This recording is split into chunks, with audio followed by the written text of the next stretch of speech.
Samedi 30 mai 2020, mesdames et messieurs, bonjour. Vous suivez RTI 1, il est 6h30 et c'est l'heure de vous informer. Et on démarre avec le point de la situation de la maladie à coronavirus. Vendredi, le ministère de la Santé et de l'Hygiène publique a enregistré 109 nouveaux cas de Covid-19 sur 527 échantillons prélevés, soit 20,6% de cas positifs. On note par ailleurs 44 guéris et 0 décès. Je vous propose d'écouter ici le directeur général de la Santé, le professeur Mamadou Samba. Le ministère de la Santé et de l'Hygiène publique a enregistré ce jour, vendredi 29 mai 2020, 109 nouveaux cas de Covid-19 sur 527 échantillons prélevés, soit 20,6% de cas positifs, 44 guéris et 0 décès. À la date du 29 mai, la Côte d'Ivoire compte donc 2750 cas confirmés, dont 1370 personnes guéries, 32 décès et 1348 cas actifs. Le nombre total d'échantillons est de 26 548. Le ministre de la Santé et de l'Hygiène publique rappelle aux populations que les services de santé sont ouverts et disponibles sur toute l'étendue du territoire avec leur dispositif habituel d'offre de soins afin d'offrir des soins de qualité. Le ministre de la Santé et de l'Hygiène publique exhorte les populations, en particulier les femmes et les enfants, à continuer à fréquenter nos établissements sanitaires, notamment pour les services de vaccination et de consultation prénatale. Si vous toussez, avez de la fièvre et des difficultés respiratoires, n'hésitez pas à vous rendre dans un de nos centres d'accueil et de dépistage Covid-19 ou appelez les numéros gratuits suivants, le 101, le 119, le 125 et le 143. Le ministre de la Santé et de l'Hygiène publique remercie et félicite tous les acteurs de la santé pour leur engagement et leur dévouement dans la lutte contre la pandémie. Le tableau sanitaire du pays a été présenté au cours du point presse du gouvernement hier vendredi. Le fonds d'appui aux acteurs du secteur informel a lui aussi été présenté à la presse.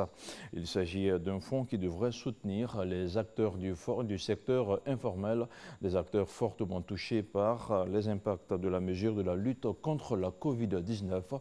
On retrouve Alexis Ouedraogo.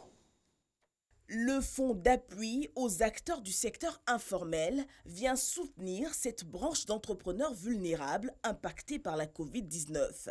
Il va les identifier, financer leurs projets de maintien ou de relance d'activité, apporter encadrement et accompagnement. Mais quels en sont les critères de sélection? Être une unité de production informelle, avoir subi une baisse d'activité, de revenus ou un arrêt total d'activité, disposer de justificatifs prouvant l'existence de l'activité avant la pandémie, s'engager à maintenir ou à développer son activité, s'engager à maintenir ses emplois et être inscrit à la couverture maladie universelle. Si tous les secteurs d'activité sont éligibles au fonds, la phase transitoire prendra en compte des secteurs prioritaires, notamment le commerce, l'artisanat, les services et la petite transformation. La subvention maximum est de 300 000 francs CFA pour les activités de transport et de restauration et de 200 000 francs CFA maximum pour les activités de commerce et l'artisanat. Des subventions payées à travers le transfert par mobile money ou par le canal des institutions de microfinance. Nous avons deux modalités d'inscription. L'inscription sur le site www.fazi.ci, soit s'inscrit physiquement en remplissant des formulaires d'identification disponibles dans les agences régionales de l'Agence Emploi Jeunes, dans les guichets emploi de l'Agence Emploi Jeunes ou bien dans les démembrements des structures sectorielles partenaires. En cette période de crise sanitaire, les opérations de don de sang connaissent un ralentissement qui affecte la banque de sang. Concernant les défis de la disponibilité en produits sanguins, ils sont plus grands dans le contexte actuel de Covid-19 où on note une réduction significative du nombre de donneurs, donc du nombre de poches disponibles. Le ministère de la Santé insiste par ailleurs au respect des mesures barrières, exhorte restaurateurs et tenanciers de maquis à s'engager pleinement dans la lutte. Ces lieux très fréquentés doivent être sécurisés pour tous, car propices à la propagation de la maladie si les mesures préconisées par le gouvernement ne sont pas respectées. L'hygiène, la salubrité des locaux et le respect des mesures barrières, en particulier la distanciation physique, doit être de mise. Un appel appuyé par le ministère de la Sécurité. Aussi, recommandons-nous vivement aux 10 propriétaires et leurs fournisseurs, en raison de la mesure de plafonnement à 200 personnes en un lieu, d'éviter toute action de promotion festive de leurs produits, pouvant occasionner des débordements. Notons que la prise en charge des patients atteints de la Covid-19 reste gratuite dans le public et à la charge des patients dans le privé. 300 millions de francs CFA, c'est la valeur totale du don offert par le groupe Porteo et sa filiale NSECI au ministère de l'Éducation nationale, de la formation professionnelle et de l'enseignement technique, ainsi qu'au ministère de l'Enseignement supérieur et de la recherche scientifique. Des dons réceptionnés par les ministres Kandia Kamara et Adama Diawara. C'est un reportage signé Patricia Omouetia. Pour soutenir les capacités de protection des enseignants, des étudiants et des élèves, le groupe Porteo et sa filiale NSE Côte d'Ivoire fait un don de 1 million de masques de protection et 2500 gels hydroalcooliques. Cette contribution de 300 millions de francs CFA offerte par le groupe vise à fournir un accompagnement social au ministère de l'Éducation nationale, de l'enseignement technique et de la formation professionnelle et au ministère de l'Enseignement supérieur et de la recherche scientifique. Le matériel que nous recevons aujourd'hui est constitué de 1 million de cache-nez, dont 750 000 pour l'éducation nationale et 250 000 pour l'enseignement supérieur et la recherche scientifique, et de 2500 gels hydroalcooliques, dont 1500 pour l'éducation nationale et 1000 pour l'enseignement supérieur et la recherche scientifique. Pour notre part, cette offre permettra de renforcer nos dispositifs à l'intérieur du pays pour les établissements publics et privés. Je vous prie, messieurs, de transmettre à M. Daklala, PDG du groupe Porteo, l'expression de notre gratitude infinie. Nous ferons tout ce qui est humainement possible à notre niveau pour éviter que le virus Covid-19 entre dans nos établissements. Hassan Daklala, PDG du groupe Porteo et sa filiale NSE Côte d'Ivoire, participent ainsi aux efforts des autorités, des acteurs de la santé, mais également de tous ceux qui sont impliqués au quotidien dans la lutte contre la propagation de la Covid-19. Pour ce qui concerne NSE, il s'agissait donc pour notre président directeur général, M. Daklala Hassan, d'apporter humblement, je dis bien humblement, sa pierre à l'édifice en offrant donc au monde de l'enseignement 1 million de masques et 2500 gels hydroalcooliques. Il faut protéger la base pour pouvoir étouffer la maladie afin que, on ait, comme on le dit, un corps sain avec une tête pleine. Depuis le début de cette crise sanitaire, le groupe se mobilise pour la santé et la sécurité des dirigeants et administrateurs, ainsi que les partenaires du système éducatif ivoirien. On reste dans le giron de l'enseignement supérieur et de la recherche scientifique. Le ministère s'organise pour le retour progressif des étudiants et du personnel administratif dans les universités et grandes écoles de l'intérieur du pays. Plus de 10 000 étudiants sont concernés par cette opération qui a vu ses premiers départs depuis Yopougon, place Figayo. On revoit tout cela ensemble avec ce reportage signé Issa Chonayo. Yopougon, place Figayo. Les étudiants inscrits sur le site de la plateforme du ministère de l'Enseignement supérieur et de la Recherche scientifique remplissent les formalités pour rejoindre leurs différents établissements. Ce, après 2 mois de fermeture des universités et grandes écoles du fait de la pandémie du Covid-19. L'opération consiste à faire retourner les étudiants dans les 5 villes universitaires et à faire aussi venir ces étudiants qui ont été confinés là-bas sur Abidjan. Ils payent le transport en ligne et on tire la liste. Grâce à Dieu, l'État a organisé des départs pour les étudiants. C'est une grande joie de retourner à Boaké pour reprendre les cours. Pour ce retour, toutes les mesures sont prises pour le respect des mesures barrières. Prise des températures par les agents de l'Institut national de la santé et des hygiènes publiques. Il y a beaucoup de convois à destination de l'intérieur.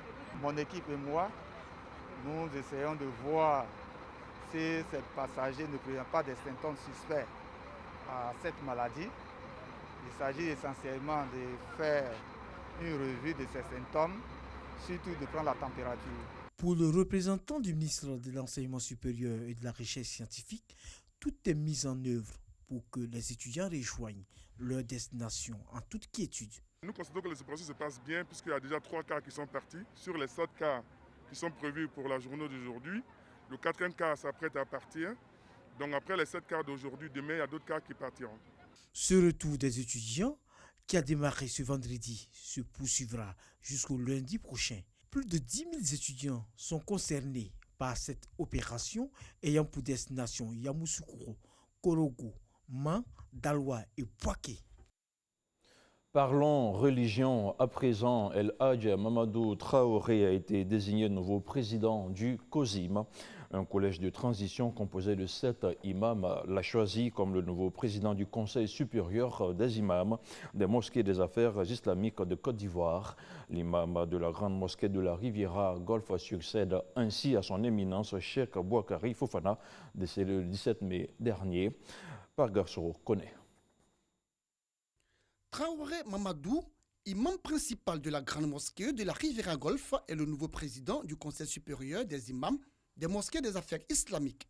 Il a été désigné à la tête du COSIM par ses pairs pour succéder au cheikh Aïma Boakari Fofana, rappelé à Dieu le dimanche 17 mai dernier.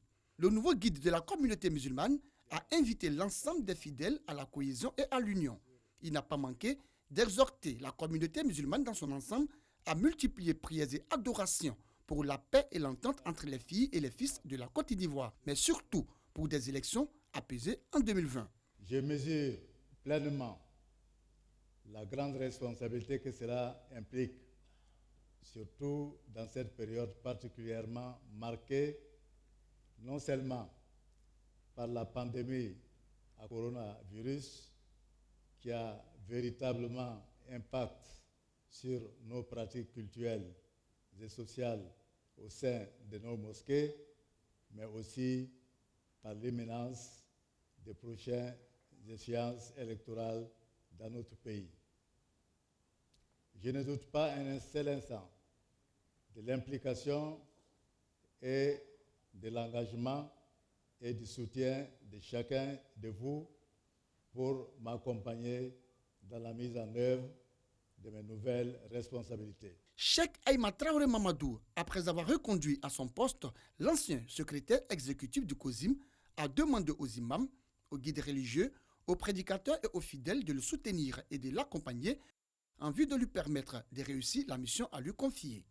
Le message du nouveau président du COSIM, reçu 5 sur 5 par la communauté. Cheikh Fofana, à son absence, c'est l'imam Traoré qui a assuré l'intérim. Il dirigeait les réunions, qui signait beaucoup de documents, donc c'est un signe. Il a même confessé, dire à des gens discrètement qu'il ne sait pas qui ira avant l'autre, mais que, en tout cas, s'il partait avant, que c'est l'imam Traoré qui serait son remplaçant. Nous sommes heureux, très très heureux, et nous prions pour lui. Nous sommes prêts à l'accompagner et nous serons toujours aussi à ses côtés, comme nous l'avons été auprès du cheikh.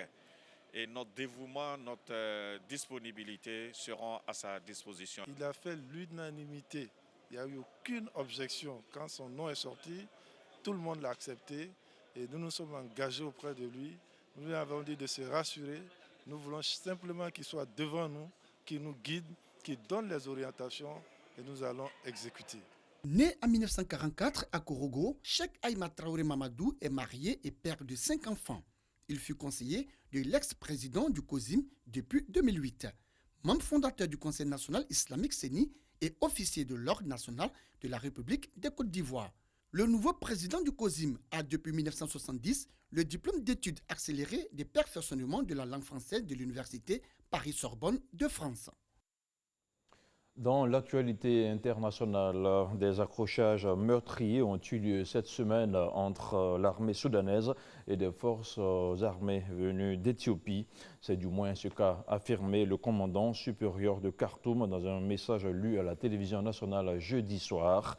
Des combats auraient éclaté et duré toute la journée autour de la ville de Gédaref, un secteur frontalier où l'accès aux ressources fait l'objet d'une dispute entre les Soudanais et les Amaras, un peuple d'Éthiopie dont la province est frontalière. Le bilan a fait 2 morts et 9 blessés. Et puis, hors du continent africain, le policier impliqué dans la mort de George Floyd, ce noir américain, dont le décès a ravivé les plaies raciales des États-Unis, a été arrêté. Derek Chauvin a été inculpé d'homicide involontaire vendredi, comme le réclamaient depuis plusieurs jours les manifestants, dont la colère a pris la forme d'émeutes à travers toute la ville de Minneapolis. Des manifestations ont également éclaté ailleurs, c'est le cas à Houston au Texas et dans d'autres villes des États-Unis. Voilà, c'est tout pour ce premier point d'information sur RTI 1. Merci à vous tous qui l'avez suivi. Je vous retrouve demain à la même heure, 6h30.